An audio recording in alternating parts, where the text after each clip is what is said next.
Hi everyone, welcome back to the old Bears! Oh shit, did I get a nip slip? I don't know, I will cut it out if you did get a nip slip. Okay, anyway, hi everyone, welcome back to the Old Milk Lesbians. Hey guys! So, today we'll be talking about our MBTIs, which have been a very interesting sort of like progression that we've had. Yeah, so to preface, right, like we've noticed a lot of recent synchronicities between the both of us, like the way we react to things, the shit that we say, and the way we laugh and all that. And the funny thing is, we realized that our MBTIs are the fucking same as well. Exact same. And the funny thing is, we did our MBTIs around the same time period. Yeah, and we didn't even tell each other. Yeah, we didn't even tell each other. We just suddenly did it and I was like, oh my god, I'm an ENTJ-A, and Phil was like, me too, and I just did it recently. I was like, what the fuck? Yeah. No, this happens, because actually before I spoke to you about it, Dee texted me and then she's like, I just did my MBTI. And I'm like, what? I just did it yesterday. So it's really crazy. I feel like sometimes when you spend too much time with someone, right, then you end up in sync with all these like random ass things. It's so fucking weird. Correct. You know what's the most interesting thing that I found? What? Is that, okay, I'm gonna bleep this part out. I'm gonna bleep the names out. Kat and Rachie, same MBTI as us. Then I found out Zati, same MBTI as us also. So we're surrounded by ENTJ-A's as well. So we are all... but I thought Kat is a T. Sorry, Kat is T. Kat and Rachie is T. ENTJ, but I thought Rachie is a ENFJ. Well, she changes occasionally between those two. Okay. But yeah, generally it's very similar. The people we're surrounded with is very, very similar. That's fucked up. That's so fucked up though. Yeah, it's so fucking crazy. Yeah. Because when me and Faye knew each other, right, we were both very different MBTIs. I remember I was an INFJ or INFP and you were IS something. I think at the time I was... I know you had an S and an I. Okay, let me tell you guys. No, I never had I before. Really, man? I've never had I, yeah. Oh. Wait. So like, let me list all my EN whatever. Okay, I started out as an ENTP. The first time I ever took the test, I was ENTP. And then I was ENFP. And then I was ESTP. And then I was ESTJ. And now I'm ENTJ. Yeah. Oh my god. Okay, yeah, but I've only been F at one point in my life. But for the most part, I've always cycled between EN something P or J. No, J is in the recent years, yeah. I've always been a P at some point, and then but recent years I've always consistently been a J. So the consistent thing with me was that I've been an E throughout my life. I was an N in the beginning of my life, then S sometime in the middle, but now I'm an N again. Yeah, but that's my thing. For me, I've always been an INFP or an INFJ. It's either it will interchange between INFP and INFJ. That was like my entire life until up to 2-3 months ago. When we just did the test again. Then only I became something completely different, which is an ENTJ, which is very different because I've always been an F and an I. But suddenly it's a TJ and then there's an E at the front, which is so fucking weird. Yeah. It's fucking crazy. Yeah. Do you want to explain how you got to the ENFJ part? ENTJ part? I don't know, because like I think for me the only difference is the S and N. Because before my ENTJ time, I was ESTJ. Yeah, I was sensing for quite a long time, because usually like there's intuition and sensing, right? So intuition is N and sensing is S. Yeah. So I was sensing because I tend to be the kind of person where like I will always give you a chance. So I will observe your patterns. So that is sensing, because for me sensing is more like I will make observations based on what I can tell. Yeah. But then, right, actually I had a discussion with one of my colleagues. Well, he wasn't actually a colleague, he was actually a head of department. I think 2 years ago. 2 years ago, I had that discussion with him. We were just in a bar, we were talking about MBTI. Then he told me, I think he was like ENFJ or something. Then afterwards, he was asking me, why do I identify as an S? And then I said that, well, because for me personally, I like to see people first before I judge them. I like to give them a chance lah. Then he said that, oh, okay, yeah, that's cool. But then for him, he said that he was an S for quite a long time in his life, until he said that he realized eventually you'll become an I. Because eventually you'll have seen enough shit and you know what's up. Then I was like, I mean, yeah, I do see where you're coming from, but I don't know if that's going to be me anytime soon lah. Then it was me in 2 years later. Okay, but to be fair, I was an N before I was an S. But at the time when I was an N, right, I don't think my N was as refined as now. I think my N back then was like, okay, I was intuitive, but like at the same time, I was like, I'm not as sure about things as I am now. Correct. Because now I have met more people, I've seen more shit, I've went through much more shit, so I can confirm whatever I see, I know is real. Yeah. So like back then, it was like I was new in life. When the time I did the test, right, I was actually 17. Oh. So I was very young. So my world was only my world at the time lah. Yeah. My world was before college, before SPM, before everything. Yeah. So perhaps my intuition was very more towards like my high school life. It's very limited. But now I've been through like college life, uni life, adult life. Yeah. I would say my N is very different from my N back then. Yeah, correct. But I was S for the longest time. Yeah. Yeah, so Understand. okay. What about you? I only did the test like when I was around 18, like that. 18? Okay, like 17, 18, but by the time I was already in uni, I think around 17 or 18. And then, so basically during then, to be very honest, when I was younger, in my high school years, my teen years, I was more extroverted. I was the person who would just do unhinged shit. I don't care how weird it was. I didn't care how weird it was. I didn't care how people perceive me. I would just do shit. Then eventually something happened in my life, which I explained in our book that we're releasing in 3 months, by the way. Check out our book. Yeah. So, so something happened in my life that turned me into an I. So when I went into uni, I started becoming an I, and it was an I for the longest fucking time, until 2 months ago. So I think it was about since 2016 until early 2024. So that's like around 8 to 9 years of being an I lah. And it's always INFP and INFJ. And during that time, I think back then I was a lot more, if I'm not mistaken, I forgot which one it was, INFP or INFJ, which was supposedly the person who stands up for what is right and all of that. Oh yes, I remember the protector or something. I cannot remember already. Yeah, but there was the guy with the beard and everything. Yeah. Yeah. But protagonist. Is it? Yeah, the protagonist. I can't remember, but yeah. And during that time, right, when I got out of uni, when I graduated from my degree, I was also that person. Since I was in uni, I've always been a person who fights for, like, legit, so loud about what is right. I still am, don't get me wrong.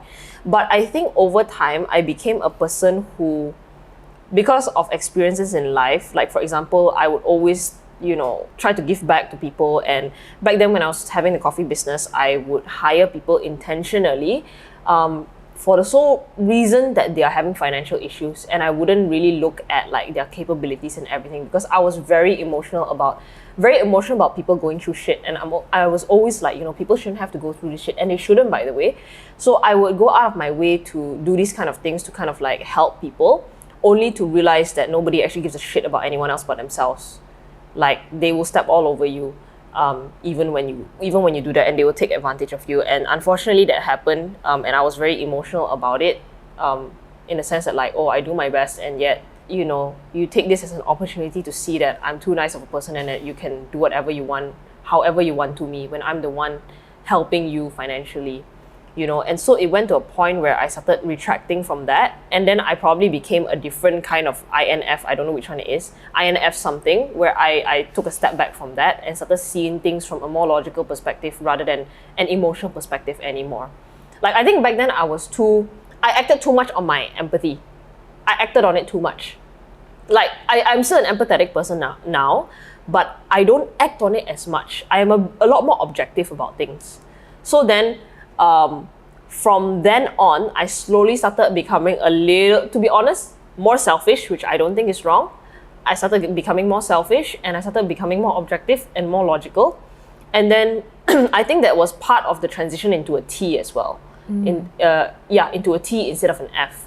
So then how I transitioned from an I into an E was basically, I don't know if I told this story on the podcast before, but basically 3 months ago, 2 to 3 months ago, when was that project? 2 months ago.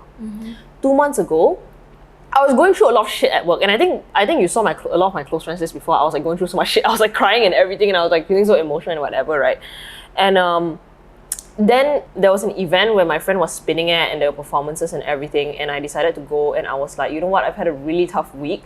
I've had a really tough 2 weeks, whatever it is that I went through with work and feeling stepped on by people around me. And I was like, I'm gonna have fun tonight, and I'm not gonna care. Because prior to this, I was actually very reserved, and I still am to a certain extent reserved. It depends who I'm around.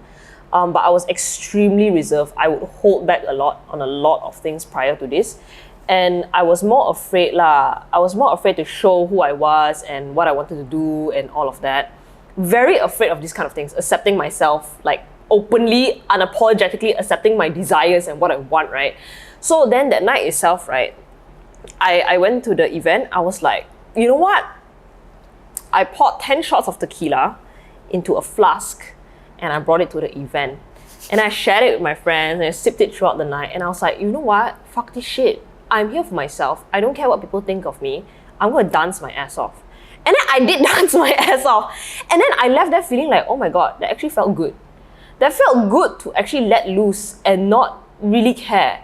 And so the 2 weeks after that, I started becoming more unhinged. It starts from there. Yeah, I started becoming more unhinged. To the point where I was in the gym, right? For some reason, I don't know why I was playing Kelly Clarkson a moment like this in my ears, right? In the gym, yeah, normally in the gym, I play like really like heartbeats music to get me going. Then I don't care, I was like doing bench press, I was like, a moment like this. Some people, I didn't give a shit, you know.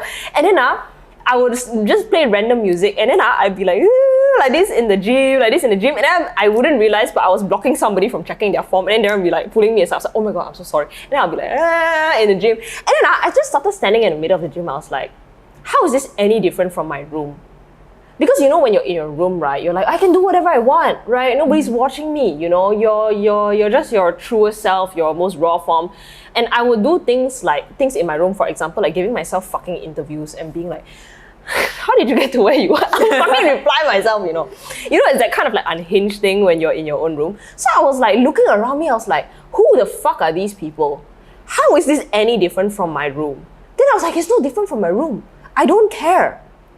And then it started from there.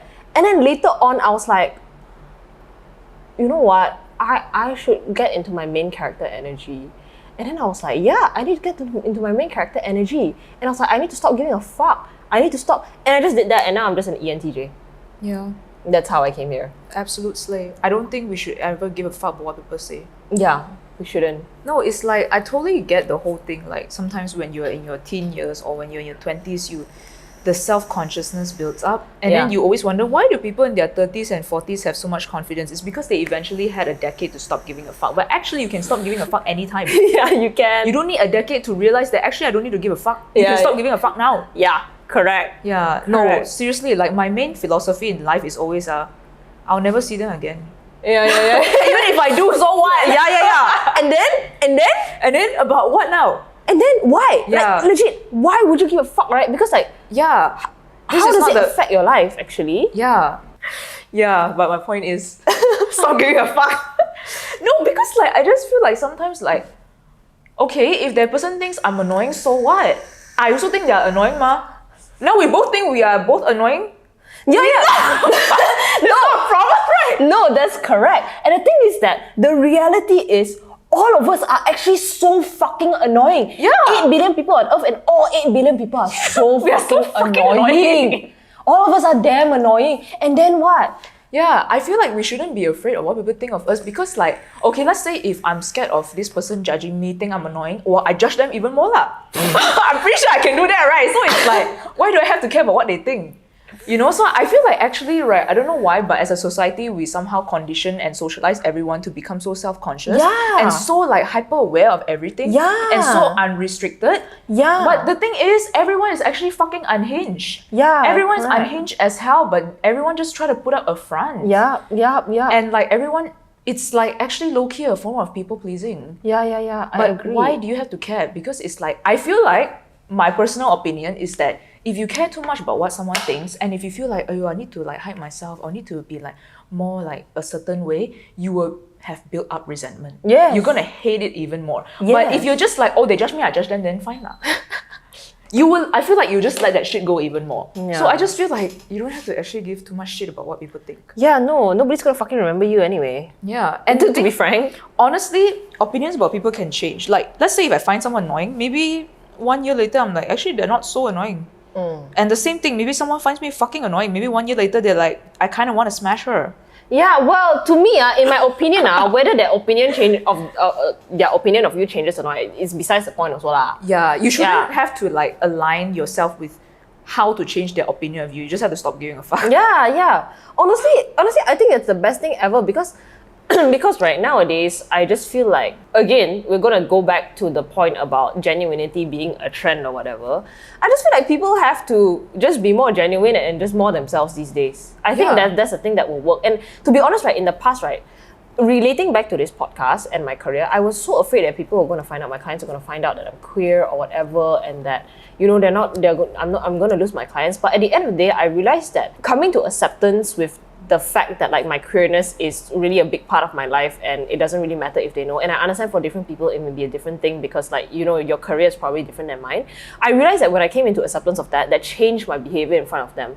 And in a sense, that also changed the way I interact with them. And it's a lot more genuine, it's a lot more friendly, it's a lot more out there, and everybody just laughs more. And when people laugh more when they're working with you, it's a good thing, you know, because they feel like, okay, you're someone who's fun to work with. It can actually benefit your career as well. Yeah. It'll benefit you as well. So I think when you're more unhinged and obviously, you know, sometimes refrain from saying the meanest shit lah. But when people know that you're joking and you're sarcastic, they will know one lah. Just don't be too like that about it lah, you know. Yeah. Don't be mean, basically. Don't be mean, but be unhinged. Do you know what I think is the best thing? I feel like actually, right, the more unhinged you are, the less people will want to try to dig shit about you. Yeah, there's nothing to dig also. There's nothing to dig. Let's say I put my shit all over the place, then everyone is like, oh, Faye is like that, ma. So there's nothing about her that I'm so curious about that I want to find out more. You know, people always feel that they have to be like mysterious or secretive. Yeah. Well, too bad I can't because I'm a yapper. Correct. So like all my shit is all over the place. Correct. Yeah, I mean, but I still have shit that I hide, lah, obviously. Yeah, But the point is, right, I yap so much, I have so much shit to say that people are like, oh, I ain't got anything I want to learn about this girl anymore because she just says everything. So that's why I just feel like you don't have to just like put out a front and just be a certain way. Just yap. Yeah, just yap. Or just be fucking unhinged. Personally, I love yappers. If I find out you're yapper, I'm gonna be like, yeah, we're going to yap together. We're gonna yap together. I love it when people are yappers because you know that it's not just you yapping. Yeah. Two You know people it. yapping together. Yeah, I love it. Yeah. I was gonna say something, but I forgot what it was. What were you saying just now? Yapping. Before that, I said that if you put your shit all over the place, nobody got shit to find out about you. I wanted to talk about the whole mysterious thing, right? So basically, right, I hate mysterious people. I think back in 2021, I really wanted so badly to be mysterious. But you know, I'm also a yapper, so very hard for me to be mysterious. Then eventually I was like, it doesn't really matter lah. If I'm a yapper, it's also like a thing. Like I like being like that, you know. It's a thing now. Yeah. Not only just that it's a thing, you know, because I feel like when I yap a lot, people get to see the value that I get to give, and you're not just a mysterious person. A mysterious person is a mysterious person, right? And to a certain extent, if someone out mysteriouses you, they'll be more memorable than you. And I'm not saying it's a fucking competition, but you know, in order to really like make an impact lah in terms of like your existence and how you are, your personality and everything with people around you, you just have to show your goddamn personality because it's just so fucking different. Yeah. Everybody's personality is damn different. Whether you're loud, whether you're obnoxious, whether you're annoying, whether you're unhinged, whether you're this or you're that, you're funny, you're sarcastic. It's just a part of you. And I realized, right, ever since I let loose and just be like, fuck it with the mysterious shit, right? First of all, we started this podcast already, right? No way in hell lah we can be fucking mysterious. We're not mysterious. We are not mysterious. Our shit is all over the fucking internet. Our sex life is all over the internet, okay? Our opinions are all over the internet. And guess what, you know, it fucking worked. Let's be real here. Yeah, it works. The intention of us starting this podcast is not to be memorable, right? But it's just an example of how memorable your personality can be and how memorable your unhingedness can be. Yeah. Just using your voice. Just saying what you think. Can I say a hot take? I hate mysterious people. I feel like they actually don't have shit. You know, that's the thing about mysterious people. I notice everyone who's mysterious actually ain't got shit. And I promise you, my shit is worse than you. But I have it all over the internet. Yeah. You know, like, okay, it's not as worse as all those sister-in-law things. Like, that one is next level. Maybe you should be mysterious, like, for real. But, like, I just feel like every time, like, I don't know, like, this is my own dating experience. When I date someone who is like, I don't intentionally date people who are mysterious. I maybe just date them because I'm attracted to them. But I wouldn't, like, go out of my way to date someone mysterious. But oftentimes, I find that when I date a mysterious person, they actually don't have much shit going on in their life. I'm not gonna fucking lie. Like, that's why I just feel like I really hate this whole thing where people always try to be mysterious. Like, I can tell if someone is trying to be mysterious. Could you tell I was trying to be mysterious? I don't think you were trying to be mysterious at all. Huh? I don't think you were Really? trying. Yeah. So that means like I was mysterious or I was just a yapper? I think you've always been a yapper lah. I never thought you were, but I hate mysterious people also. Okay. Yeah, I hate mysterious people because why are you hiding your life but it's so damn boring? I mean, no offense to people who are mysterious and everything. I mean, if that's what your vibe is, okay, sure, go ahead. But yeah, I just feel like mysterious is such a, how do I say like a lot of people always be like, oh, you know, you should be more mysterious, then people take more interest in you, then, you know, people have a lot more to learn about you. It's nice that people are curious about you. Well, people are still curious about me and people are still stalking me even though I'm a yapper. Correct. So it doesn't matter whether I'm mysterious or not, people will still do it anyway. I think this whole thing with being mysterious comes with like, I feel like it's always, women are always asked to do this, where they're like, you know, you should like make it a little mystery. You like, why? Why do I need to make it a mystery? Yeah. I hate mysteries. I know you hate mysteries. I fucking hate mysteries. I'm gonna get to the bottom of it before you can even tell me it's a mystery. Like, I just hate mysteries because I just feel like, why as a society do we need to play games and hold correct. Like refrain from ourselves? Correct. Like, why can't we just live out our full personalities instead of being mysterious? It's so dumb. And it makes the whole world a better place, you know. When everybody is not mysterious and just themselves, it's easier for you to connect with people whom you will jive well with, you know. Like instead of wasting time, you know, this mysterious person and you suddenly find out what the fuck was all of that. You know? I just feel like it's a lot better for the world to just be themselves. Just be yourselves. Like, fuck the mysterious thing, man. That's so bullshit. I really fucking hate it. We went so off topic from MBTI. And then now bitching about mysterious. But that's the point. That's the point. Should we talk about Nectar here? Yes, let's talk about Nectar. Okay, do you all know this app Nectar? I didn't know it until Faye was like, download it. She always asked me to fucking download shit, you know. Then I'm like, why do I want to fucking download shit? And back then I was so like reluctant to download shit like Xiao Hong Su and everything. You know why? Because I was out of iCloud storage. And then Faye be asking me to download shit, I'll be like, okay, fine, I'll uninstall something to download. Then when I download, everything is offloaded, and I'm like, okay, fuck this. But then anyway, I bought a 2 TB iCloud storage, so that's fine now. Sorry, it's not 2 TB. It's the family plan for myself. Okay, the Nectar app is pretty fucking interesting though. I feel like it's similar to MBTI, but it's not MBTI. Yeah. It's very interesting. Okay, but can I just say an opinion? I said that like I was a lot of things until I'm ENTJ now, right? I'm pretty sure in 2 years' time, I'm going to be something else. Like, for sure. I'm going to take this test again in 2 years because I take this test every 2 years. So yeah, 2022, I was like ESTJ. And genuinely, I'm convinced that I might even be like everything, all the 16 personalities. Like, seriously. Fucking split as fuck. Yeah. I think I will actually go through all 16 personalities. I've already went through like how many now? But the point is, right, I think personalities, like how you perceive the world, will always change. But there are some core things about yourself that will actually remain, which is why I think, right, if you want to know someone's core thing, you should ask their Enneagram. People's Enneagram often don't change. I noticed lah, because I took my Enneagram, it's the same since the first day I took Enneagram. I'm either a 8 or a 3. So until now, I'm 8 or 3. Faham? Yeah. I forgot what mine is though. I want to take it again. But yeah, continue. You should take it. But my wing will change lah oftentimes. But every time I take this damn test, the 8 and 3 is equal. So that's why I feel like in my experience, like taking all these personality quizzes, right? You should, if you want to get to know someone better, you should ask for their Enneagram instead of their MBTI. Because their MBTI will definitely change.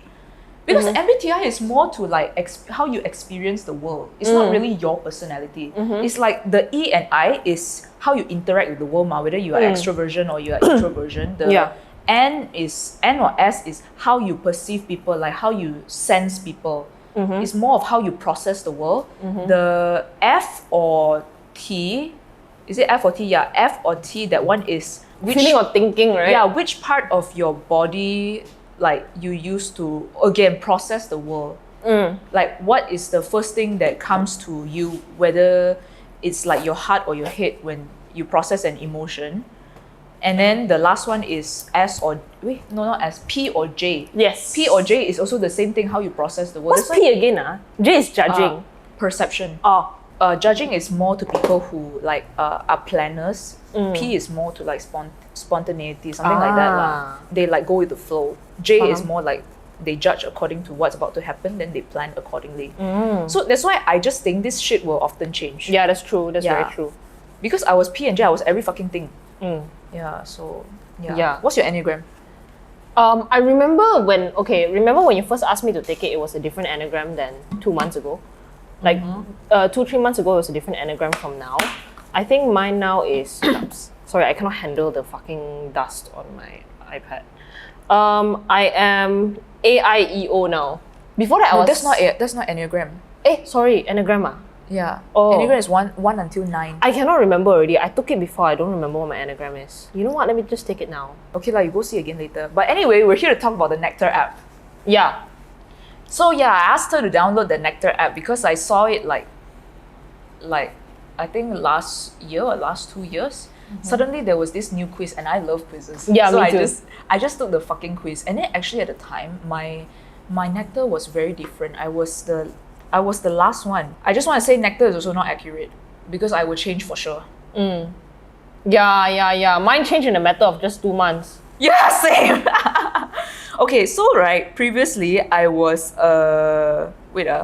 Wait, can you help me check what mine previous one was? I think mine was same as you. Was it same as you? Similar to you? No, yours was you have one thing different from me, which is you were RIPO. Then now you're RIPD. AIEO. Yeah. So there's a lot of Nectar thingy one. So my first Nectar was actually RIEG. RIEG. So RIEG basically means that I am. What the fuck is RIEG? Wait. So R is reserved. I is. Fuck this one. Let me go to the website. Worries. Take your time. I need to clean my iPad because I'm so annoyed with how dirty it is. R is reflective. I is I because there's I and W. W means we. Yeah. You tend to think two people point of view. E is emotional. G is guarded. Yeah, so RIEG is someone, the motto means love with caution. So I used to be RIEG. And then afterwards, I became what the hell am I? RIPG. RIPG, now I'm RIPG. Yeah. So I am no longer emotional, but I'm physical. That's actually so fucking funny because I've been celibate. But when I was having sex, I was emotional. No, I think because funny. you no longer have that physical aspect in your life, so that's why in a sense it changed to that also. Yeah, perhaps that's what's going on. But I'm still RIG lah, so. I don't think this would change lah because generally I do think that I'm more reflective than what's the other one? Active. Yeah, active. I'm generally more reflective, and then I'm not really a we person. I really think more of me. Yes. Like I think even if I'm in a relationship, I wouldn't be a W. I think we need to clarify what I and W is because they may think I is very self-centered, but it's not so much on self-centeredness because the questions that were asked, right, for example, is that let's say you're in a relationship, would you prefer for you and your partner to do everything together and be involved in your life? If your answer is yes, it's probably a we. But if you believe that you can have your own individuality and your own individual life outside of the relationship, then you're an I. Yeah. And then G is guarded. So there's guarded and open. I don't think I will ever be that open. So the G is probably going to stay. Okay, but I'm just going to read my love print, what it means. So my love print. The fact that we are reading all of this online for people to know us and then they be knowing our fucking personalities like fuck only, and then they will love bomb us in the way that they believe that our Nectar, MBTI and Enneagrams will Yeah. And then they'll put up a front. Okay, anyway, continue. But at the end of the day, it depends whether we like you back, ma. Yeah, that's the thing. They can put up a front and love bomb us so that we like them, and then. But I believe our intuition is damn strong, so that ain't gonna get past us. That's true. Okay, so for you as an RIPG, you approach relationships with caution, protecting your independence and privacy. You're reserved with words and need time alone to process. In fact, physical intimacy is easier for you. It's a more direct way of bringing down barriers and building trust. I guess so. But even as you gradually become closer to your partner, you will continue to keep some things separate. So I am a R, that means I'm a reflective communicator. You need space and time alone to process your thoughts and feelings when there's a disagreement. Very true. You don't want to just react, you want to intentionally respond. So you take some time to think, no big deal. You gotta feel everything out before you can figure out what you really mean to say. That is so true. So in terms of partnership, I'm an I person. You believe nobody completes anyone. So true. You have your own interests, hobbies, and friends, and you might even like to keep all of that or some of that separate even when you're together. Being in a partnership doesn't mean you stop being who you are, self-care and all that. You want to make sure you care for yourselves as much as you care for each other. So that's for me, for I. Intimacy. You prefer physical intimacy. You see physical contact like hand holding, back scratches, cuddling, and sex as a most direct way of creating closeness and connection in a relationship. It's what invites you to share who you are and how you feel about who you're with. Everything words fail to say you can feel and express with touch. I guess so. I do not know because I'm not with nobody. In terms of vulnerability, I am G, so that is guarded. Getting to know someone doesn't happen all at once. Being guarded doesn't necessarily mean you aren't open. It just means you prefer things to unfold organically. Very true. You and your partner can't just show each other everything. Your inner worlds are sacred to be gradually explored. Entrance needs to be earned with trust, and building trust takes time. That is very true. I always believe in time. Understand? Okay. My turn? Yes, your turn. Reading yours. Wait, I was cleaning my phone. I'll just be cleaning my shit right now in the middle of an episode. Okay. Anyway, so my Nectar is AIEO. Before this was what? RIPO. RIPO. RIPO. Then the whole thing with the event thing, and then my unhingedness getting worse is. Then after that, I took this and it changed into AIEO. That was very fast. Yeah.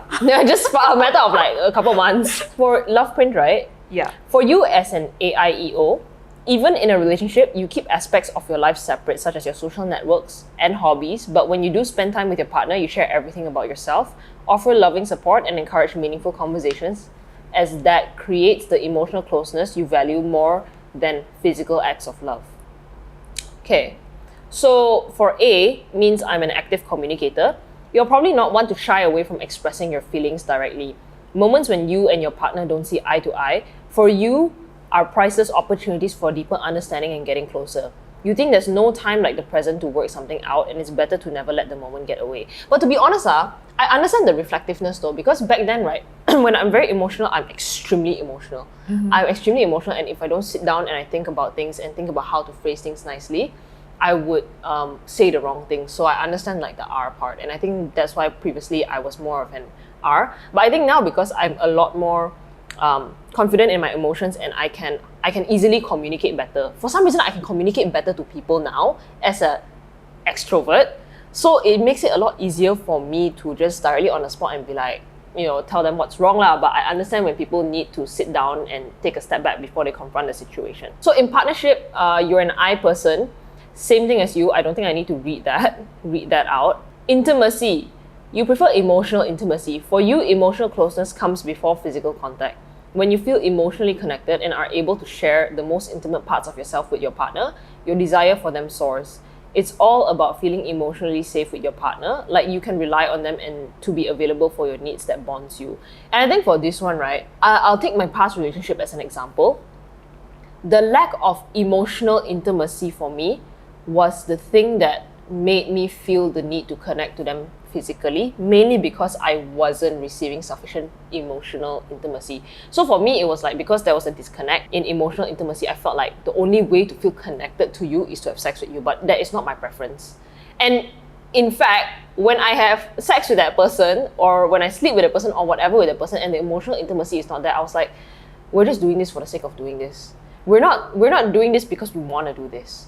We're doing this because like, I'm doing this because I feel like there's no other way to connect with you or have a bond with you. Yeah. So for vulnerability, you're open, you don't want to hide. You want you and your partner's strengths and weaknesses out in the open, the full package, the light and the dark, because it's the only way you can know who you're with.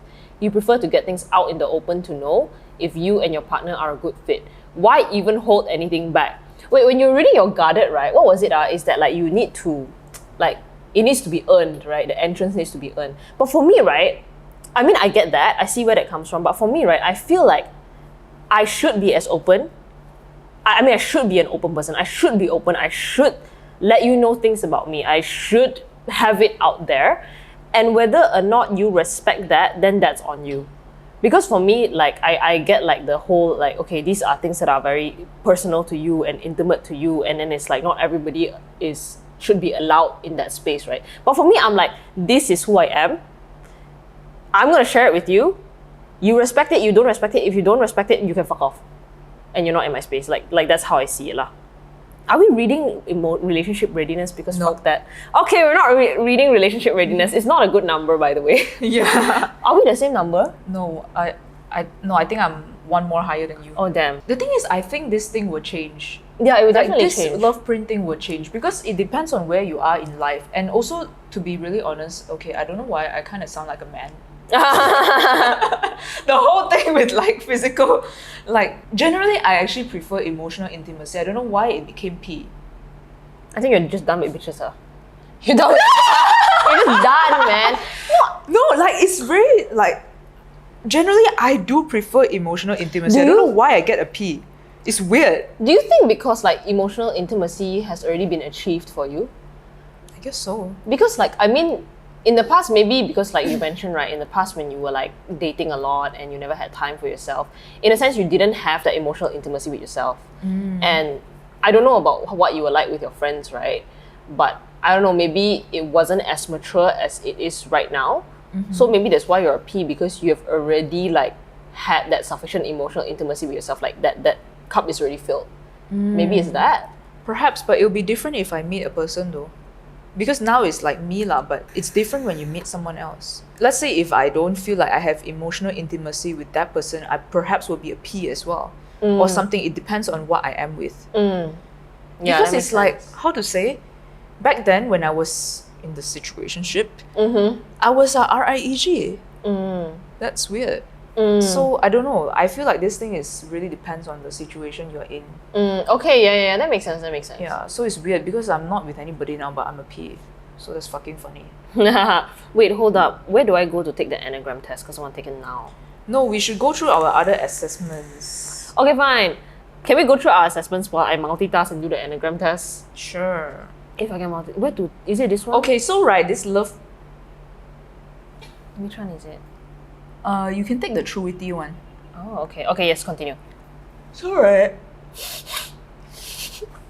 this love printing, I really like their quizzes because they have like a lot. I don't know whether you can see privacy. Cannot like your screen. privacy screen lah. Cannot. Yeah, so they have other things like boundaries, family attachment, monogamy. They have new ones coming soon. Money and emotional intelligence. Yeah, I'm excited for the money one. Yeah, me too. Okay, Because continue. I'm curious what that would be. Do you take the social temperature? Yes, I took it. Okay, so there is boundaries, family attachment, monogamy, relationship beliefs, sex, and social temperature. So these are the 6 quizzes that are here now. And it's funny because ours are different. What's your boundaries? Permissive. Mine is restrictive. What's your family attachment? My family attachment is created family. Okay, same. What is your monogamy? I know yours is monogamy. Shh. Mine is non-monogamous. Mine is monogamous. Okay, I will explain non-monogamy on my part. Relationship beliefs. Growth. Fixed. Different. We are very different. Sex. I am hyposexual. I am hypersexual. Wow, I really sound like a man. Yeah. I sound like a fucking man. Social temperature. Mine is warm. Mine is warm too. Why do I sound like a fucking man? Oh my god, sometimes I really think like I'm like a You're man. breaking gender boundaries. It's okay. Oh my god. You're breaking gender stereotypes. It's fine. No, It's legit, I fine. think I'm like a man sometimes, you know. Because remember the whole thing where we said like, oh, after go through a breakup, go to gym. No, for real. No, sometimes I'm just like, ew, why do I behave like a man? This is disgusting. It's really disgusting, low-key. Okay, Okay, let's talk about the boundaries one first. Okay, boundaries. So my boundaries, I am restrictive. I'm restrictive, but I'm Valid. non-monogamous. No, that's funny. Okay, but the It's non contradicting yourself all the time. it's contradicting myself. But then I will explain on the non-monogamy. Okay, When it comes to boundaries, you are more restrictive. Naturally, you want the connection with your partner to be the focus of the relationship. Seriously, isn't that the whole point? But that, for you, means keeping out certain distractions, like flirting with other people. Stupid. Like staying in touch with past romances. Yes, I'm very against that. What goes on in your partnership for you and your partner to know and the rest of the world to hopefully never find out? For me, this is actually very true. I will take you talking to a past ex as cheating, actually. It's considered cheating to me. Because I don't talk to my past exes. None of them are in my radar. And I know some people will consider that disrespectful, but to me, that's cheating. Because I feel like that is my boundary. And I do not know why anyone needs to even talk to their ex. I just think that is straight up cheating and not even disrespectful. It's cheating because I just feel like we are living in a world that normalizes this shit too much. You know, if my parents or people in that generation back then, if they talk to an ex, they are allowed to feel angry, pissed, and what the fuck. But why is it in our generation is we are being gaslit into thinking that it's okay? I don't fucking understand that part. And I just feel especially in the sapphic community, there's so much of this oh, not over the ex lah, talking to the ex lah, this and that. For real. That I will actually not even put it as disrespectful. I will categorize that as straight up cheating. Yeah. So anyway, the point is flirting with other people and everything. Why do you need to do that? Why? I just don't understand. For me, that is also okay, that one, I haven't decided if it's cheating or disrespectful, but I would say that it is definitely more than disrespectful to me and almost to cheating. Because I just feel why? Why do you need to do that? Yeah. You know, it's just oh my fucking God. Yeah, it's just so damn disrespectful, but now I have to get to the non-monogamy part. Okay, I know that even though I am a restrictive boundary, but my monogamy is under non-monogamous. It's damn funny. Yeah. It's very fucking funny. So I would No, you're restrictive to your partner, but not yourself. I sound like a fucking man! I really do sound like a man, oh my God. Okay, let me explain. Okay, so You're trying to justify yourself so badly right now. okay, please don't take this seriously lah. Okay, I just said this assessment for my monogamy standpoint. So what it explains here is there's a whole world of wonderful people out there for you, and love cannot be limited to one person at a time. Monogamy for you is pretty much a categorical no. It's just not happening. You embrace and adore how love and connection can come in various forms and complex webs of interpersonal dynamics, and that's fine.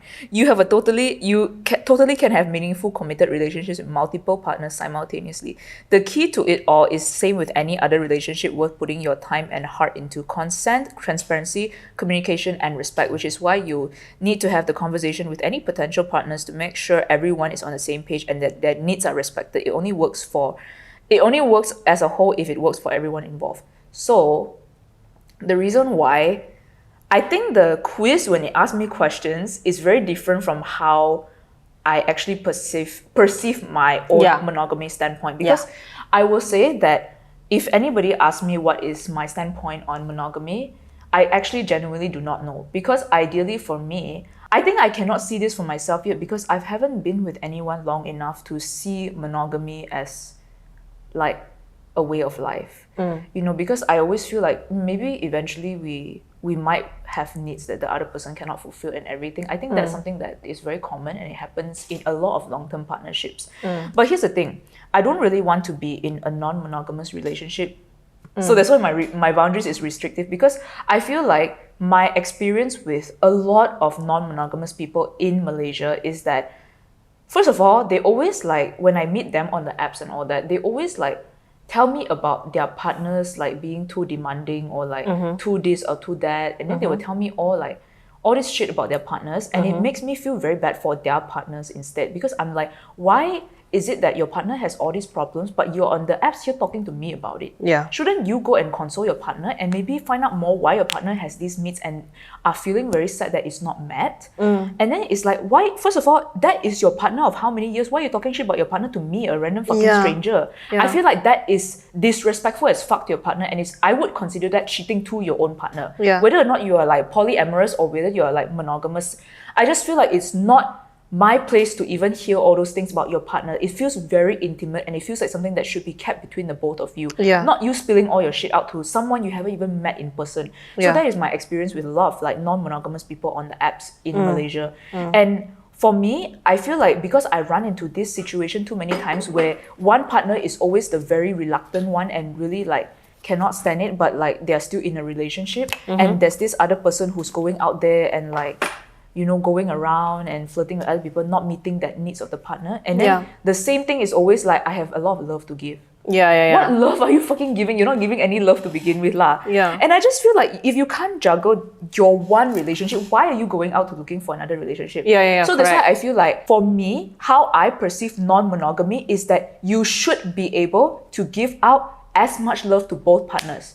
I know a lot of people have very different ideas of what E&M is. Like, I know some people are like, no, that's not feasible. No, that's not possible because you will love one more than the other. You will have relationship hierarchy. You will have this. For me, no, that's not in my book. I feel like if I want to love someone or I want to love two people, I got to love them both equally. I got to give both of them equal amount of time because otherwise, why am I putting them? I feel like for me, if that is the route I'm going for, where I want to love one person more than the other, that is an open relationship. It's not a polyamorous relationship. But for me, if I want to participate in a polyamorous relationship, I want us to make sure all of us have as much love given to each other. I know that is very ideal, and I know a lot of poly people will disagree with me and will say like, oh, that's not possible, that's not feasible, you must set expectations, blah, blah, this and that, this and that. Whatever works for you lah, because I have my own point of view on polyamory. You have your own point of view on polyamory. That's why I just feel like what I want is very hard to achieve for myself, which is why I prefer to tell people that I'm monogamous. Because I just feel like I have never seen eye to eye with anyone on this view of polyamory. And until I can even look for something like that for myself, or like if my partner wants to participate in something like that for themselves and they can see me exactly at my point of view, which is like, I think 99% impossible, then I will participate in polyamory. But other than that, then I won't do polyamory. So I would say I'm open to polyamory and I'm open to that, but there needs to be I know people hate hearing this, especially in the poly community, because I know in poly community it's very like relationship anarchy, where like you cannot fix people, you cannot restrict people. But for me, I am a restrictive person and I'm a fixed person. So unless you can give me a guarantee or whatever guarantor you can give to me for my own relationship security, as I will also provide to you, I'm not going to ask something that I cannot provide. Then only I will participate in it. So that's why, I don't know how to explain to people because I had to explain all of this when I say about my point of view of monogamous and polyamorous relationship. That makes sense. So for now, it makes I'm sense actually... though. You know what I mean? Like, yes. why I want to go out there and traumatize more people and I can't even work my own relationship out. Correct. I think polyamory, I don't think it's something that's wrong or it's something that's bad. I think it's valid. It's just that, to me, polyamory is not that it is less responsibility than monogamy. I think polyamory is a lot more responsibility than monogamy. Although personally, I cannot see why somebody would want a polyamorous relationship or to be polyamorous, because I mean, I understand when you say like, you know, maybe you have a partner where you can't meet all of their needs. For me, I view it in the sense that like, that's true. And to a certain extent, that's true. But for me, if I truly love someone, I will do everything that I can to compromise and meet their needs. That's why my boundaries are also permissive, you know? And the thing is that, for me, polyamory is that when you truly know that you can really, really love someone with that one person, that relationship, and really really meet their needs, only you go outside and you find another partner. If there is a need for it, but for me, I don't see a need for it lah. Maybe because I'm just not like that lah. But for me, polyamory is a lot more responsibility, and only if you can handle it. It's not an excuse for, okay, I can't handle this relationship, so I go find someone else to I don't know, do all of this. To be honest, for me, right, the only reason why I think needs cannot be met is actually purely just sexual. That makes sense. Because like, for example, let's say, right, for me, the reason why I see this thing happening is because, let's say, if I have a partner who has an anal kink and I don't want to do anal, then I would recommend them to find someone else. So that's what I meant. But maybe I cannot meet their needs. Or if I want to do anal and they can't do anal, why am I talking about anal? But I'm trying to tell you, like, let's say if they have like a kink or whatever lifestyle that they have that I personally don't want for myself, but we can meet each other's emotional needs, then okay, fine, sure, like we can work something out. That makes sense. Yeah, so this kind of things, that's why exactly from my point of view, so I feel like to even want to find someone else is already so damn hard. Because if you want to be in a relationship with a person, you want to make sure you are as compatible as possible. Unless there's this one part that is like so hard to rule out. That's why, I don't know. But you get what I mean, right? Yes. My point is that it's always very hard to find something that is not met. But unless it's a really dire situation, then by all means. Yeah. And also, can I say something? I really want to say that in my experience with a lot of poly people in Malaysia, you all just don't like your partners enough. Yeah. I have to be really fucking honest. No, the yes. way you speak about your partners to me on the apps, I just feel like, and I know some of these people because I know like, okay, sometimes there are times where like I don't follow them on social media or whatever, but sometimes I go back to their page or whatever.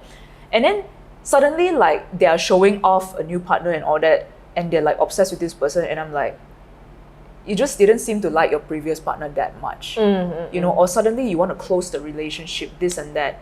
Maybe you found someone you really like. That's why I just do not want to participate in polyamory at all here, because I just feel like the vibe here, a lot of people, number one, do not like their partners as much, and your partners are a placeholder for you until you find someone that you really like. Yes. Which I really fucking hate and I do not respect from an individual. Yeah. And the second thing is that when you find someone you really like, suddenly you want to be monogamous. So No, you I just get don't know that. what the fuck you want. Like, I'm so sorry, but a lot of you have to figure that shit out. You really gotta fucking get it together. Because I agree.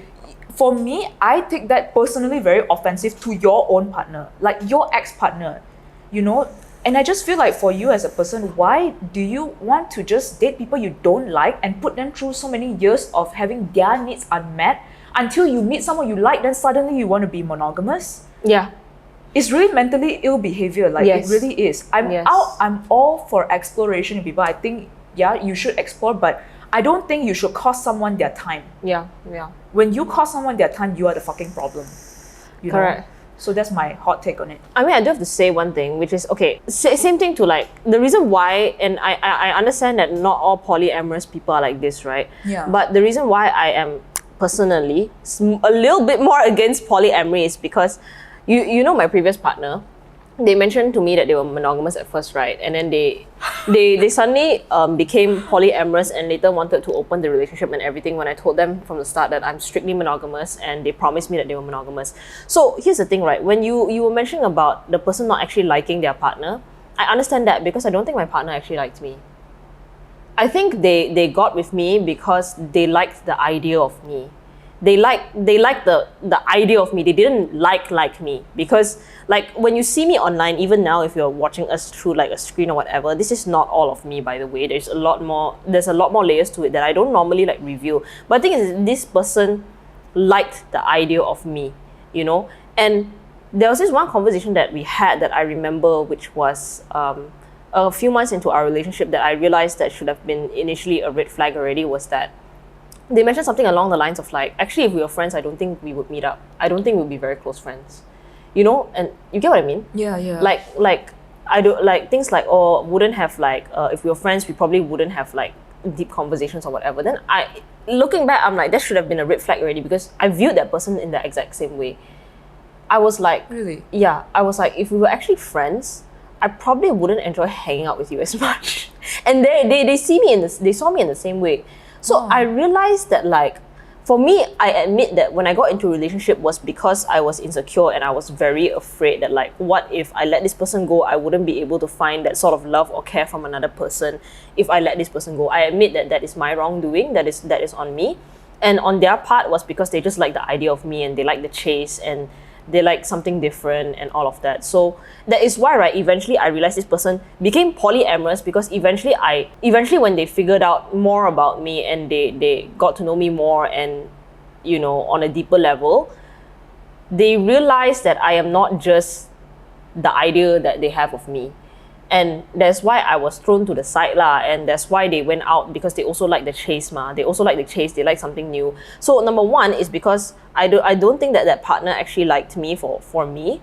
And number two is because that person doesn't understand like commitment. Whether they're actually polyamorous or not, that one is another case lah. That one I cannot speak for them lah. But to me, right, because there has been like a huge shift between like, for them, polyamory, then monogamy, then polyamory again, and then monogamy again, and it's always back and forth. To me, that pattern just shows me that it's mainly because you do not really understand commitment. Yes. It's that you don't understand commitment. And I can't speak for them whether they're actually polyamorous or not. I do not know. And it's not for me to say, it's not my place to say, but from that pattern, my observation is, it's because you don't understand commitment. Yeah. You don't understand commitment, you don't understand responsibility. And you don't actually pick partners that you will actually enjoy being around. Yeah. For me, that's what people who identify as polyamorous is like around here lah. Even though I haven't met that many polyamorous people, but I mean, you have probably met more polyamorous people than I have. But I think that's the case lah for Malaysia. And I don't think polyamory is in itself wrong. Yeah. I don't think that in itself is wrong. And I don't think people who are actually polyamorous are like that. And I think these people who claim to be polyamorous and act it out in a way that's not actually them and act it out in like a very unhealed manner, I think they are the ones bringing a bad name to polyamory. And this is why I personally have a subconscious dislike towards polyamory, is because of this shit. It's not because polyamory is bad. It's kind of like the same thing, right? When religion was initially made mainly because out of wanting to do good deeds and everything and leading people to the right direction, but eventually people over time who have taken on that identity have tainted the name of religion. Yes. You know, it's the same concept. That's what I think it is. Yeah. Do you know what's funny? I actually saw a lot more healthier polyamory relationships online. Like, people always say, oh, poly relationship online is like so bad. No, actually, it's the dating apps here that made me look at polyamory really bad locally. But when I say like, okay, I know a lot of sapphic couples who are like, you know, they are like those influencer couples, right? And then they are polyamorous, but I'm like, you guys seem to be handling it really well. And it's like, I don't feel like, how to say it, like, I didn't actually feel that either of them dislike their partners. It's a very different feeling. It's different from how when I'm here and then I talk to people on the apps and it sounds like they don't like their partners. It doesn't sound like that for these people. So that's why I believe, right? I believe that people can actually have a very healthy way to do polyamory. You know, and they actually know how to navigate it better. But I don't know why, for some fucking reason here, everyone's a fucking mess when it comes to polyamory. So that's why, yeah, I think while I'm still here, I do not. But even if I go somewhere else, I think unless I meet someone who actually meets the same point of view as I do with polyamory, only I would want to go into a polyamorous relationship. So yes, that is explaining about the whole restrictive thing. Anyway. Faham. Yeah. Okay, is it my turn? Yes. Okay. Permissive. So my boundaries are permissive. Let me just read that out. Your boundaries are more permissive. That means you find it easy to connect with people outside of your relationship and you're perfectly comfortable with your partner doing the same.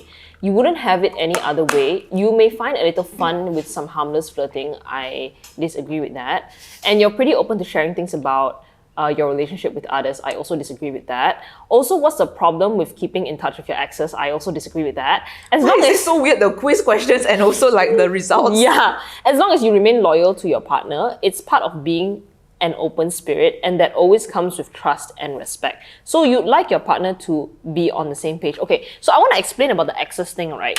For me, right, the reason why I have been so against like my partners being in touch with their exes is because of past experiences and because of the whole thing that like how people are not over their exes. But I do genuinely believe that if people were more healed and people actually did the things that they feel in their gut were right, and if people actually had more boundaries with themselves, this wouldn't be a case. Like, I wouldn't be so against it. The only reason I'm against it is because of the way people deal with these situations, because I believe that there are scenarios where you can be friends with your ex in a healthy manner. There are scenarios, but just people around us are just not this way. That's why I am against it. Yeah.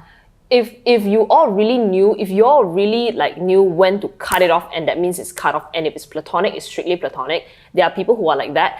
I trust them. For me, I trust my partner a lot. That's why, in a sense, I would believe that I'm more permissive. I'm not saying that you don't trust your partner lah. I'm saying that like, for me, when I am in a relationship with you, I would truly choose to trust you. That is why I remember when I told you about that same ex who suddenly became polyamorous. Yes. When they explained to me that they confessed to someone else that they liked them, I laughed at it because I didn't find that there was anything wrong with it until later on when I realized that they actually genuinely potentially wanted to act on it. And the reason why I laughed at it was because, like, to me, if you as my partner experience attraction to somebody else outside the relationship, I think that's very natural. I think that's very normal. For me, I trust in that person to be committed, to stick to their word, and to be just this solid partner that you have given your word and you will stick to it. That's pretty much it. For me, I trust that about my partner because I am that kind of person. Like, for me, if I was in a relationship with someone, I truly love them. If I truly, truly love them, even if I find somebody else attractive, I would be like, yeah, that person's attractive, but I have my partner and nothing can replace my partner. Like, no matter how attractive that person is, I don't know that person. I have not built that bond with that person, that connection with the person the way I have with my partner. And if I'm loyal to you, I'm loyal to you, no matter how many attractive people are in the fucking room. So that is why, in a sense, that I'm permissive, because I am like that. I find other people attractive, doesn't matter. So I expect the same for my partner. And the whole access thing is just as simple as that lah. Actually, to me, it won't be a problem if people were more healed one. If people knew how to just be better with their boundaries and be more solid with these kind of things. But people don't. That's why, depending on my environment, I feel like this could change. Yeah. This depends on the environment one. To be honest, I really agree with you on the environment thing. I used to also be the same, where I was like, because I was friends with my ex, but I have no feelings for her. Yeah. And I genuinely have no intention of getting back together with her. I would never get back together with her, period. So like, I knew myself, and that's why like back then, actually if you ask me back then, before all the other shit that I went through, I would be okay with someone being friends with their ex. But similarly to you as well, I feel like too many bad experiences have just made me very like wary of these things, and too many getting back together with exes and everything. So I think like, yeah, I kind of agree with that. You know, like for me also, I feel the same way. I feel like for me, if I like someone and I'm in a relationship with them, I'm obsessed with them. I literally like other people I don't give a fuck about other people. Yeah. I'm probably not even attracted to other people. Yeah. Because I'm very attracted to my partner. But I honestly think that my way and my perception is rare. That's why I am restrictive, because I don't think other people think like me. Yeah, I get that. Yeah. So technically we do have the same values, it's just that the way in which we like expect things of other people. Yeah, because I just know for a fact that not a lot of people are like me. I know, especially in the sapphic community, I've seen too much. Y'all don't like your partners. You don't fucking like your partners. So like, in a way, ideally, I don't want to be with someone like that. But I also feel like if I enforce my boundaries, then you know what to expect from me. So if I'm pissed at you, or if I am like trying to call you out on something, I've already told you this before. You cannot get mad at me for getting mad, because you know this is who I am. And you know like this is not what I want. Yeah. You know what I mean? Like, and I do not know you well, because let's say if I get into an argument with a partner about things like that, they are not someone that I've been with for a decade, like my friends. My friends would know me, my friends would know my intentions, my friends would, because we already have that intimacy, but with a partner, like they wouldn't have that. So I feel like unless I enforce that beforehand, like the communication will be blurred if I don't enforce that. Yeah. Because we don't know each other that way yet. I get that. Like, okay, yes, I want to be like loving, I want to be all that, but y'all really fucked the pool up. So Yeah. I really, this is a trauma response. That makes sense. But to me, right, okay, I'm not asking you to change your perspective on this. And I completely understand where you're coming from also. Yeah. But to me, I think because, right, even though I say like I am not going to date anytime soon, which is correct, and I think I've got to a point where I've dated too many people that I don't actually want to be with, that I'm like, I'm not going to settle for less. And that's why my expectation of my partner is like that. And that's why it's permissive, in the sense that like, okay, if I'm going to be like that, even if I find other people attractive, I'm still committed to you. I expect that of that person, because I feel like I want to find a partner where it is really like that, and not to directly enforce that thing immediately. You get what I mean? Yeah, I think for me, I want a person who is as committed to me as that, where I don't have to enforce these kind of things. Yeah, I get think what that's you that. Yeah. Yeah. Okay, I'm not gonna explain. Do I have to explain monogamy? Yeah, explain monogamy. Because I explained why I'm restrictive and non-monogamous, so you have to explain why you're permissive and monogamous. Yeah, it's flipped, right? It's flipped as fuck. It's fucking funny. When it comes to relationships, you're all in with one person at a time. You're likely, making it work with a single partner requires a lot of time, energy, compromise, and that thing called commitment. Oh, so real. Keeping a relationship open to third parties would put at risk something that's already delicate with its ups and downs and all. So make this real clear with the people you're with. Not everybody has the same rules and values, and those things change with time. Keep it real with frequent check-ins to make sure you and your partner are aware of what's going on the inside. I do not think I need to elaborate on this further lah, because for me, right, I'm just straight up monogamous.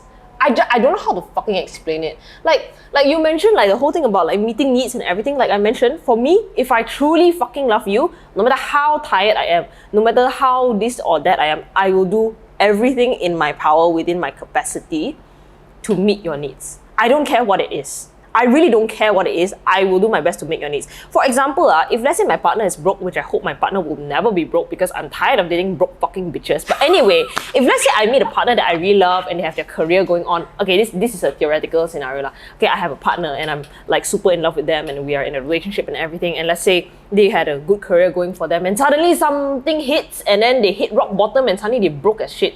For me, even when I'm not in a relationship, I'm always like, I gotta get my finances up, I gotta get all of my own responsibilities up, not just for myself, especially for myself, but also if I were to be with my partner, if anything happens, my partner is also taken care of.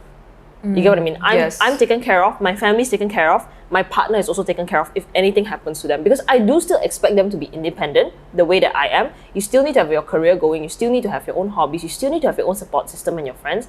I definitely want that in a partner. But at the same time, sometimes you cannot tell with like certain circumstances or if something happens to that person suddenly. Because I know in a scenario, if touch wood, something happens to my partner, you know that sometimes it's not their fault and it's not that something that can be resolved easily. I want to be completely prepared for if anything were to happen to myself, anything were to happen for my family, or anything to happen to my partner. Because if it happens, I will definitely not fucking give up on them. I will make sure I will help them. And that is like me, the way I see it, like, I will do everything I can to meet your needs and compromise and all of that. Emotionally, financially, only if you are an independent person and something happened to you, you know, that kind of thing lah. All of it. Faham. Yeah, that's why I'm monogamous. And if I'm dating you, I do not want to date anyone else. I do not want to touch anyone else. I do not want to look at anyone else. Mm-hmm. Yeah, that's just me. Even if I find someone attractive, I'm just like, okay, they're attractive, but then here's my partner. You know? My partner the shit. And that's the problem with me in the past, is because I don't date people who I'm like that, my partner is a shit. I date somebody, I'm like, my partner has a hunchback. You know, you get what I mean? Like my problem, that was my issue, and that is completely 100% on me, that I did not date people that I actually liked. My partner is a hunchback. No, okay, for me, right? Let me explain the hunchback thing. Let me just explain the hunchback thing, okay? No hatred on people with a bad posture, okay? Really? No hate on people with a bad posture. But the thing is that, like, okay, to explain this, for me, right, for a person to be independent, who has their career going, who has their finances done up, who has their responsibilities, like you know, like having that handled, right? For me, a person like that has a way of portraying themselves. If you look at people who have all their responsibilities and all their priorities right, they portray themselves in a certain manner in comparison to people who don't. So for me, when somebody has all their shit right, they present themselves more confident. They take care of themselves better. They have better self-grooming. They speak in a different tone of voice. They speak about themselves in a different manner. They wear clothes that make them feel good. They do things that make them feel good. They go out and touch the grass and look at the sun, you know? And so for me, right, a person who has that all down, it will show on their outer appearance as well. And I realized I didn't take that into account. And I should have realized this back then, because I remember when I was out with our friends, I was out with the Sagittarius moons. Yes, the Sagittarius moons. They asked me what I actually like in a partner. I listed all of that out. And then they were like asking me, is that person... Is that the Aries moon? Yeah, is that person like that? I was like, nope. And I still didn't break up with them. It's my problem lah, really. That was my problem lah. I admit lah, that was my problem already lah. I was just clinging on to it already lah, okay? I already knew that it was not the right person, but I was like, clinging on to it, you know, just didn't want to let it go, and that's my problem. But yeah, I should have noticed that early on. No hate on people with bad posture though, but you gotta fix that shit, y'all. You gotta fix that shit. No! You know? So fucking hilarious. Yeah, okay, so that's the monogamous part. Okay. Now, we can go to, do we want to talk about family attachment, or is that like... No lah, our family attachment. I don't know, whatever lah, family is whatever Hey, lah. 444. Oh my god, angel number. I saw Yeah. that too actually. I didn't want to point it out. But anyway, relationship beliefs. We talk about relationship beliefs, sex, and social temperature. No, did we Fuck talk family about attachment. relationship beliefs? Mine is fixed and yours is... Yeah, we haven't talked about it yet. Oh yeah, we have You gotta share your fix and I share my growth. So restrictive fun. and fixed. If you lean towards fixed relationship beliefs, you view love and compatibility as inherent rather than created. That is very true. Actually, yes, this was something that we talked about, and I really believe this is a Pisces Venus thing. You are who you are together. For you, relationships are about finding the right person, someone whom you instantly click. You believe in the power of love as an innate force and think that too much effort to make a relationship work is likely to be a sign of incompatibility. Surely things change and people grow apart, but that happens when you're no longer right for each other. So by fixed, you think there's nothing much people can do about falling in and out of love. No, you can't work towards making love happen. To you, the natural ebb and flow of feelings are just part of love's journey, and if things are meant to be, they'll simply fall into place. Yes, I believe in this. Because I believe, I sort of believe in this like love at first sight thing. And yes, that is a Pisces Venus thing, because like our friend, her boyfriend is a Pisces Venus as well, and him and me have the same opinion. And it's like, we were just talking about it in the car, and we are like, oh yeah, if we don't feel like we are in love with that person, we cannot be with them. And it's very true, because like, okay, as much as my previous ex was a friends to lovers, I was always attracted to her. So it's like, how to say, I wouldn't say that, I would say, okay, and we're not friends, you know, we were just like acquaintance, and then we were classmates, so we didn't talk that much. So we were friends, but not even like close friends. That's why I feel like it really cannot work for me if I've already set that intention that I want to be friends with you. Like, I really cannot change my point of view of somebody. That's why, like, okay, I know I said I want the enemies to lovers. Okay, maybe if we're enemies, then I can change that point of view lah. But for me, I just feel like if I don't like that person at first sight, I cannot like grow. I'm not a person that I will grow to like you. Does that make sense? It's never happened, and I don't think it will ever happen, because I feel like, I just feel like for me to want to even be with someone, I must have some sort of attraction to you. And it's not a physical attraction thing. It's like, I feel like, there's some sort of like connection attraction. Yeah. Like I feel drawn to you as a person. So if I don't feel that way, I just feel like it's my intuition just telling me that that person, I mean, to be honest, a lot of them back then were not right for me also lah. But then, but I was drawn to them. I learned something out of it. So I believe whatever I'm doing is either a lesson or a blessing. So I will still follow that. But my point is, I just feel like I need to feel drawn to a person. Otherwise, I just feel like nothing can happen from there. So yes, you can explain your point of view. Okay, so how I view that is that, what was I going to say? You want to read your thing first? Okay, I read growth. Okay, my relationship beliefs is on growth. You view relationships as living, evolving things that thrive with care and attention. There's no such thing as being right for each other from day one. And the concept of the perfect match is by no means set in stone. You either work to make it right or you don't. You believe two people can build compatibility through mutual growth, collaboration, and shared experiences, embracing the changes together. And with every big obstacle overcome, the relationship bond only gets stronger. That's why, in your view, love is a choice, an active commitment you make every day, not a feeling you stumble upon. Love for you is a dynamic journey, not a fixed destination. So it's up to you and your partner to make it work instead of letting things like chance, chemistry, destiny, or whatever you decide your fate. So one thing about this is that I've always been a person where I'm like, if somebody tells me the future, right? And I'm like, I don't want that. I'm going to be damn stubborn. I'm like, that's not my future. I'm changing my fate. So I believe, right? As much as I believe in fate as well, I believe in spirituality, manifestation, and the universe. But for me also in the sense that I believe I hold a lot of power. I hold a lot of power in determining my future. And that also goes the same with a partner as well. Because for me, right, I get that like, okay, you need to be drawn to them at first. But for me, maybe it's because I'm a little bit oblivious.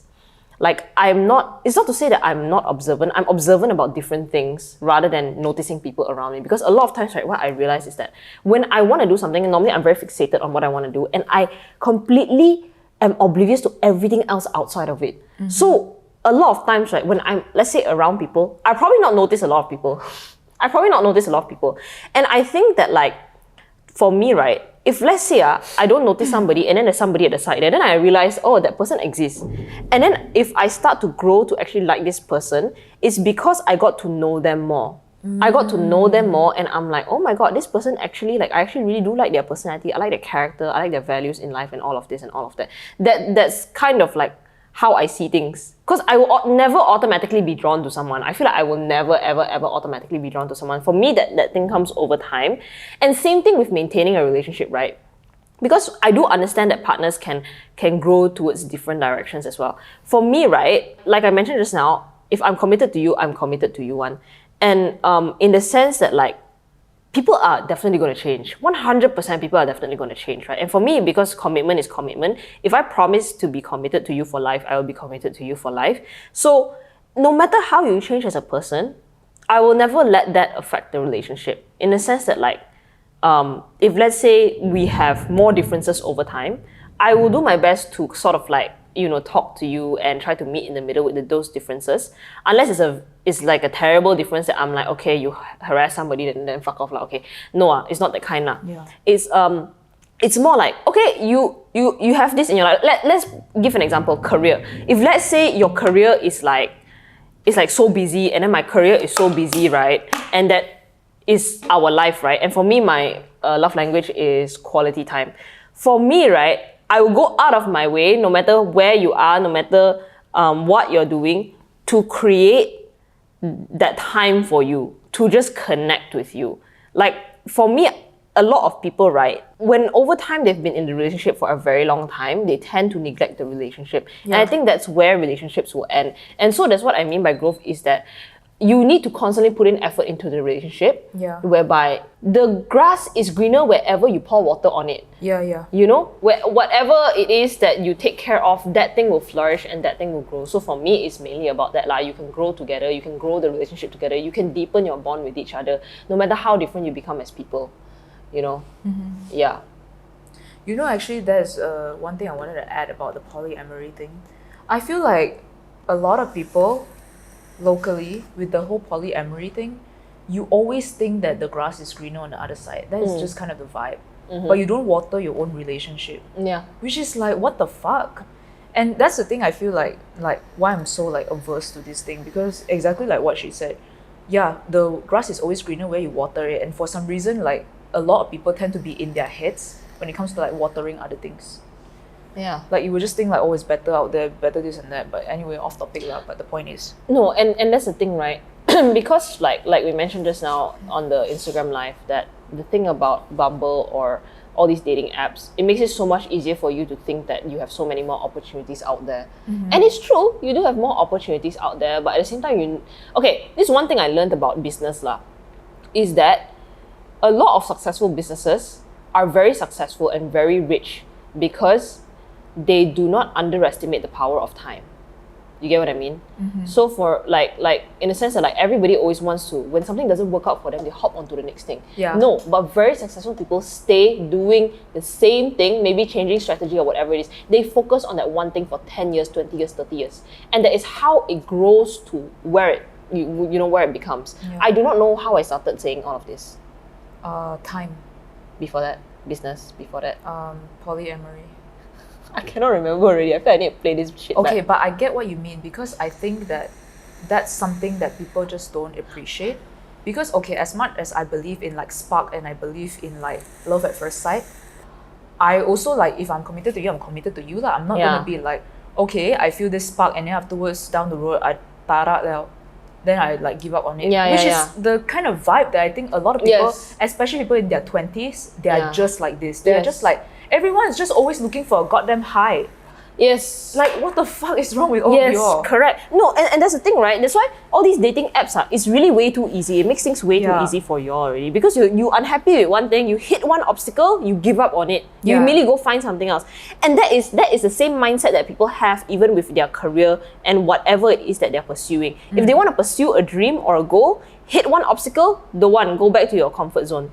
Or you find something else that you think that you can succeed in. But the thing is that the problem is you will never succeed in that particular thing that you want to succeed in unless you stay committed to it throughout the obstacles. Yeah. And dating apps has made that too easy for people already. It has been way too easy. Because back then, without all these dating apps, people had no choice. People will work it out. And that's why you see so many like older people, they have successful relationships too. And I'm not saying that like, okay, there's definitely a high divorce rate as well with our parents' generation and whatever. But you look at their relationships versus the relationships that we have in our generation. They literally have no choice because they don't have that many options anyway. It was never easy for them to find another person, to get to know a person, just like the same way it is for us now. Because it's so easy for us, and because we have a lack of discipline, we have a terrible flaky mindset, our generation. That's why everybody's just hopping from relationship to relationship. Nothing lasts long.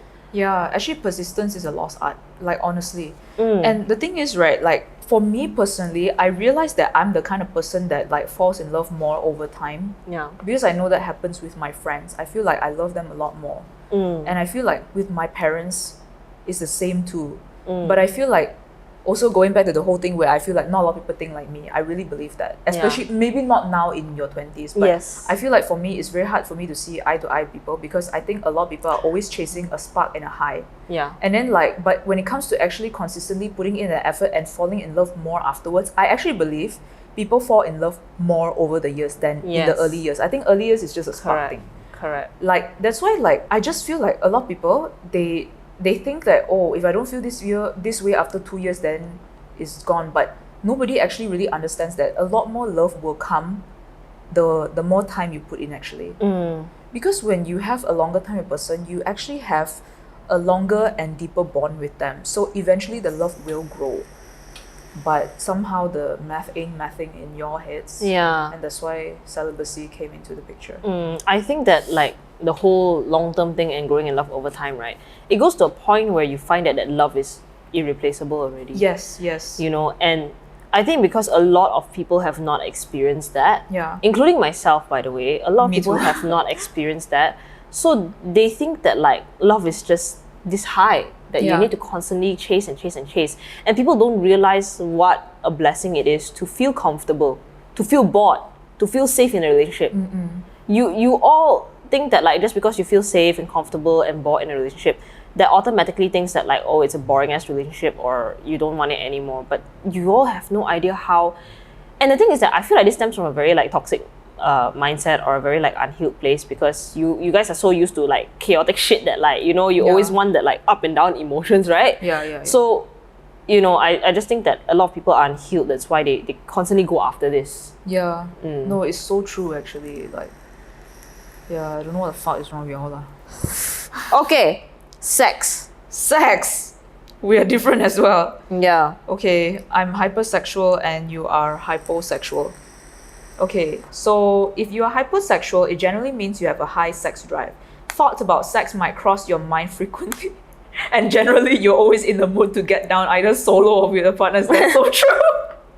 Drop any self-judgments and embrace your strong sex drive. It plays an important role in your life and relationships. So true. Ideally, if you want to seek partners who match your who match your level of desire and openness about sexuality. But as you already know, great sex and lots of it does not equate to a healthy relationship, although it can certainly be a big part of it. If you're looking to emotionally invest in a committed relationship, you want to strike a balance between sexual chemistry and relationship compatibility. That's why finding a relationship is so goddamn hard, guys. You gotta have great sex and you gotta have great compatibility. I think this is very true. But then also, I believe that I'm not a sex-dependent person.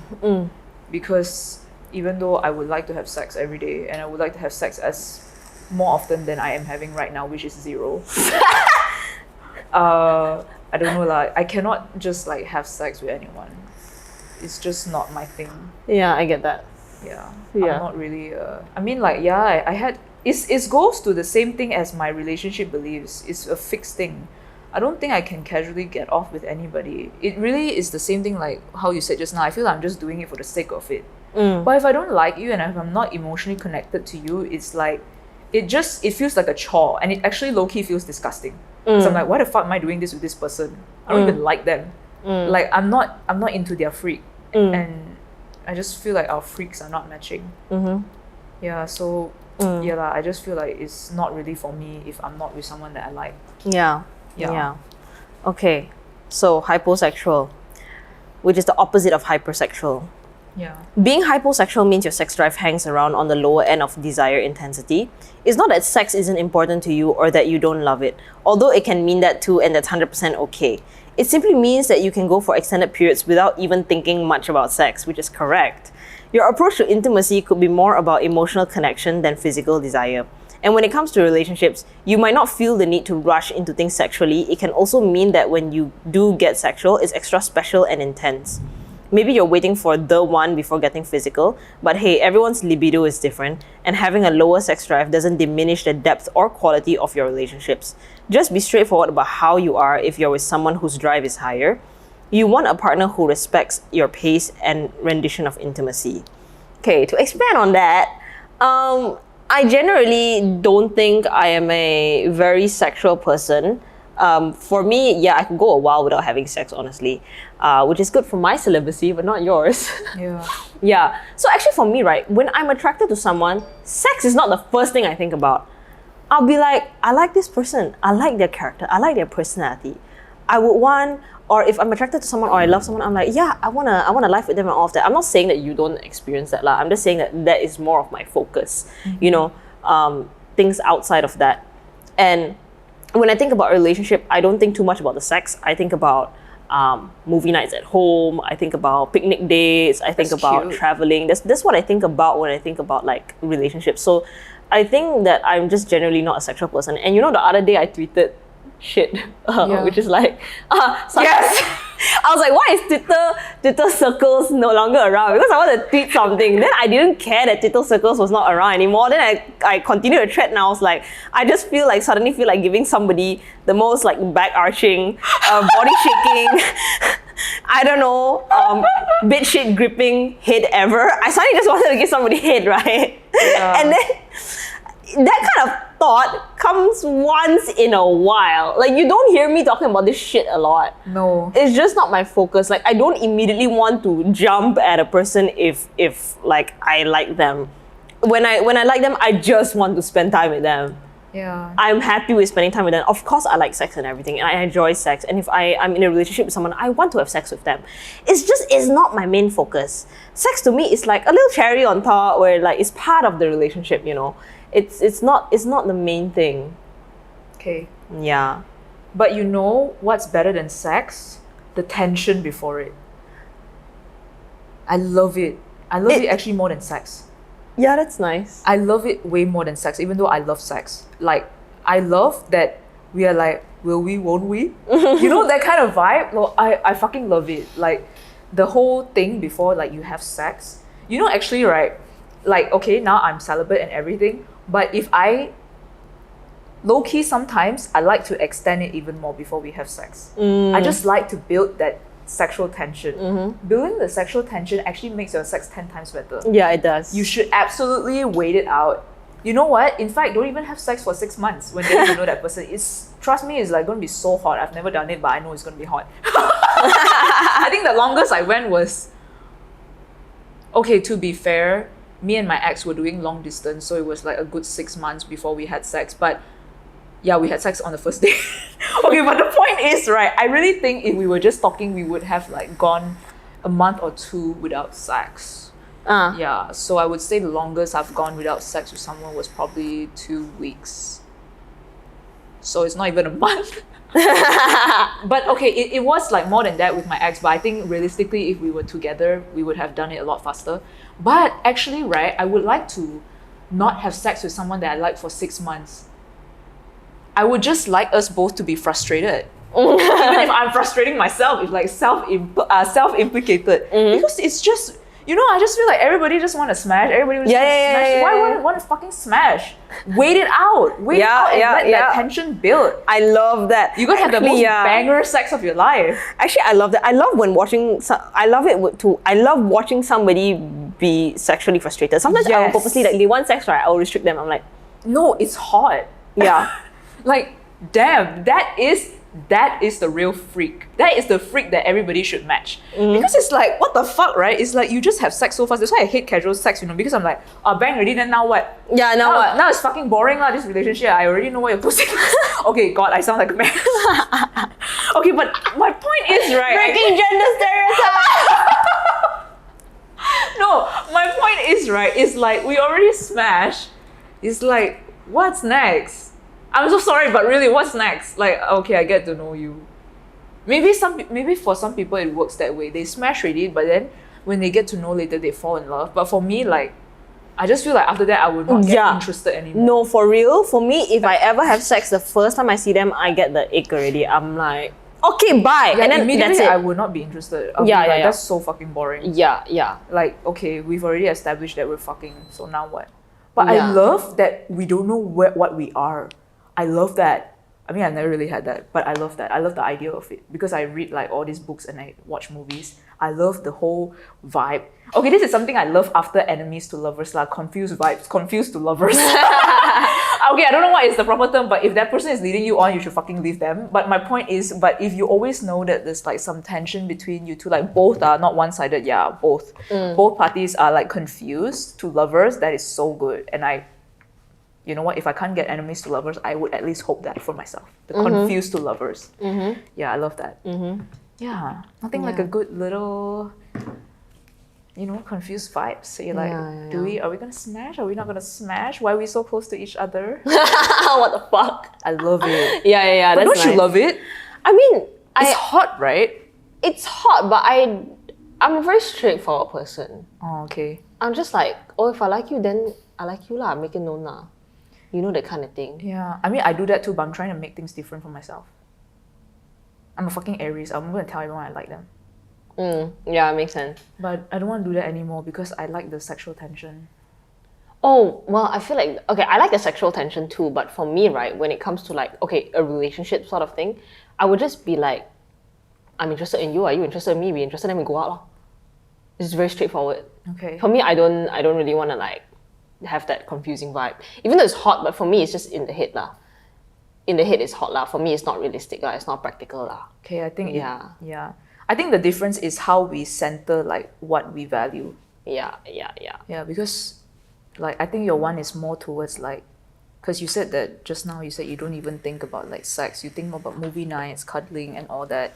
Yeah. So of course, like for yours, then you want to like make it clear, and you guys can like go out and hang out more.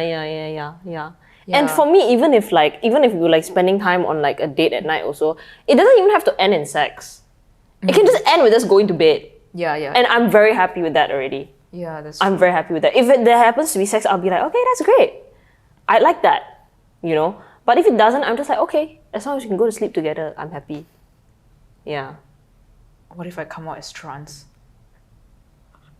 What is that got to do with hypersexual and hyposexual? I sound like a man, dude.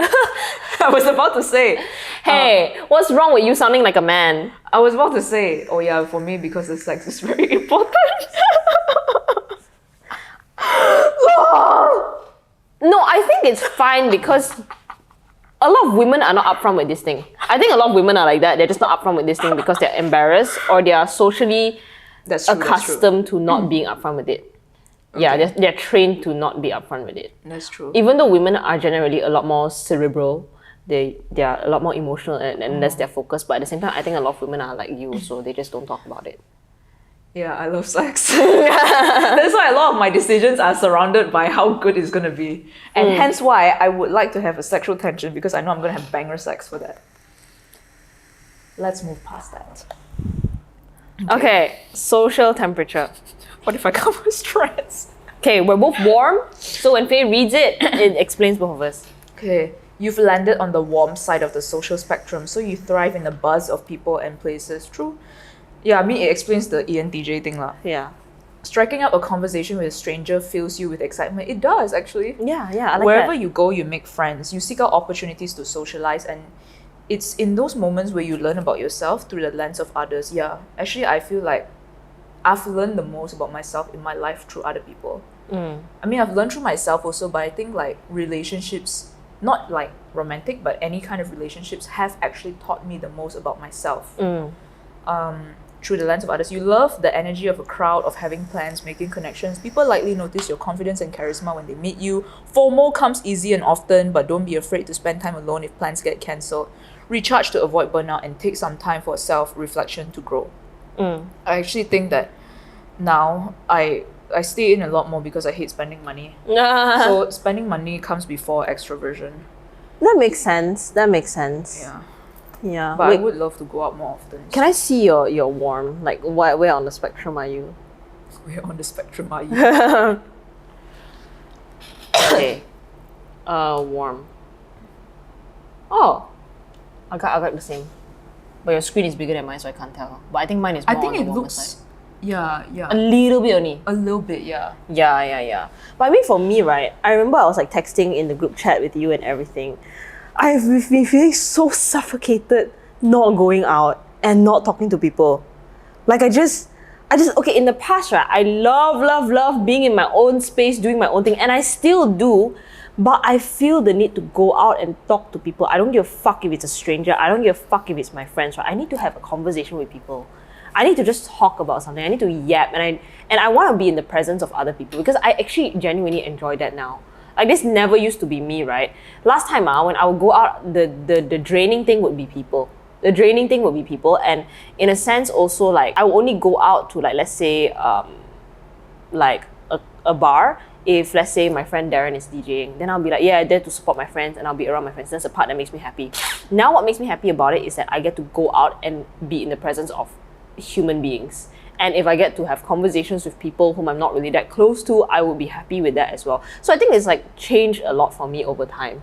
And I will fucking die if I don't talk to people. And now I just be yapping nonstop to everyone.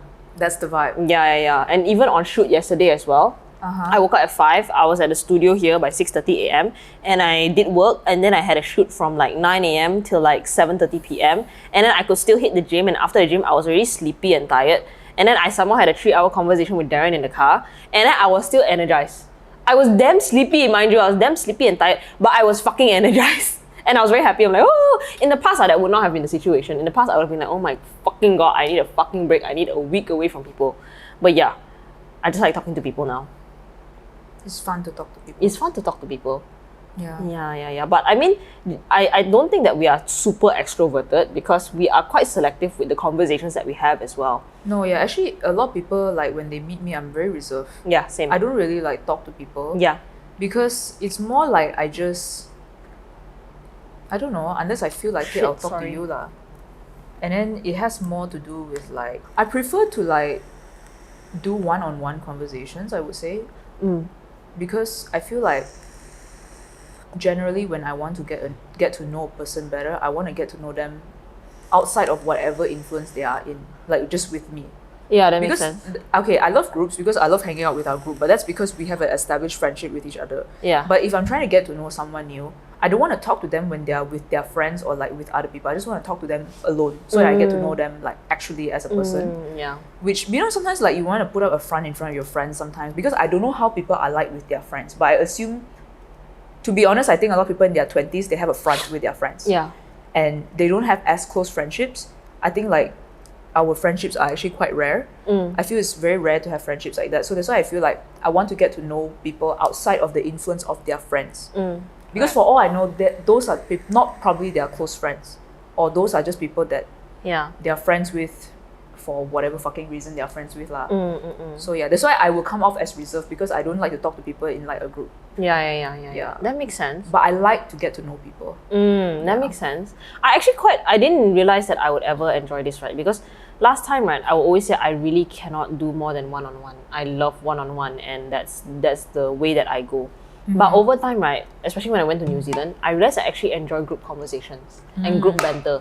I find that very fun and everybody engages in the conversation. And because prior to this, I would be a lot more reserved and I think a lot more self-conscious that whenever I have something to say, I will hold it back. But then when I realized I don't hold it back, I actually really, really enjoy the conversation as well. And even though it's not as deep as a one-on-one conversation, because sometimes now how I view it is that not all friendships that you have need to be deep. Because that part of my friendships is already there, like with my close friends around me. It's already very deep, right? So even if I have social groups or social circles where we don't go on a deep level, it's just banter, it's just fun, we're out to have fun, we're out to like just laugh and all of that, I'm fine with that too. I actually enjoy that as well. Like right now, I enjoy all the various kinds of socializing, surface and deep level. Yeah. I feel like I'm like that, but like the opposite, where like I feel like I tend to have more fun and banter with people I'm more comfortable with. Yeah, that's true. Yeah, because I would say I just have a lot of unsettling things to say. No. Cancelable things to say. Cancelable and unsettling things to say. Yeah. So like for me, because like I will say that in a group, but I wouldn't like show much of that yet. Unless I kind of know that you are like this, or like you are somewhat, you know, match my freak. Yeah. Then I'll be like, okay, I'll say that with you. But then I feel like for me to like have light, like chill and everything, I usually do it with my closest friends. Yeah, makes sense. So it's surprising because even though we have a deep relationship, we don't really talk about that deep stuff. Yeah. Actually, when was the last time we said anything deep? On this podcast episode. Yeah lah. But don't you feel like generally like when we hang out, we just talk about shit? Yeah, we just talk about only. fucking shit. Yeah. We don't have actually anything deep to talk about. Even when we play the card games, I already know what is this all about lah. Let's not talk about it. Yeah. It's like, you know, those card games, like we're not really strangers or like whatever, or share your this and that. We already know everything. Yeah. There's And then we nothing just else to talk about. have funny conversations. Yeah, I like that too. I like Yeah. having banter with like close friends with deep connections as well. It's really fun when you're with your closest friends as well. I just enjoy like conversations. That's it. Yeah. It's at the end of the day, it's the friends you have unsettling things to say to. Yep. I think that's it. That's it, yeah. Okay. That's it. Oh shit. And the next episode is 1.5 hours already. Oh fuck, that long but didn't we spend 30 minutes like Yeah, no, talking? that's excluding the 30 minutes. Huh? Legit Yeah. Anyway, y'all, that's the end of the episode. Yeah, that's the end of the episode. It has to be the end already. I gotta change SD card already, and Okay. then I cannot edit so long. But anyway, this is the end of the episode. Thank you so guys much for for watching. watching. Wait, buy us coffee. Better fucking Bias Coffee is out. Buy us coffee. Buy us Yeah. coffee. Okay, anyway, thanks for watching. Thanks Bye-bye. for watching. Bye bye. Okay, you still gotta do the hotline. Okay. Let me Go. go take a piss first. Yeah, go. Go. Which was the one with the working delay again? Upstairs. Oh my god, my legs! Girl. Fuck.